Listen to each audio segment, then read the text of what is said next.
Maswerteng hapon po mga ka-STL. Narito na po ang resulta ng STL Rizal para sa araw na to.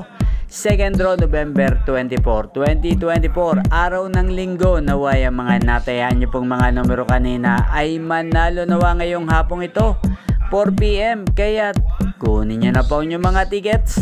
Narito na po ang resulta.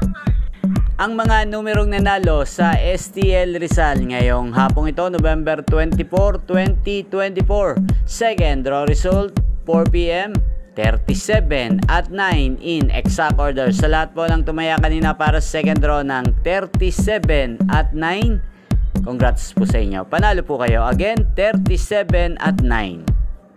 At ngayon, shoutout po natin sa hapong ito si Ate Sioneng. Ate Sioneng ng Rizal, shoutout po sa inyo. Naway, isa po kayo sa swertehin ngayong araw na to sa STL Rizal. At sa lahat po ng mga taga Rizal dyan, shoutout po sa inyo. Especially sa aking mga subscribers, shoutout po. At inyo pong napanood ang resulta ng STL Rizal sa channel na to. Roderick Hernandez TV, maraming salamat po sa patuloy nyo pong suporta sa aking channel. Magkita-kita pong muli tayo mamayang 8:45 PM dito lamang po sa channel na to. Thank you for watching.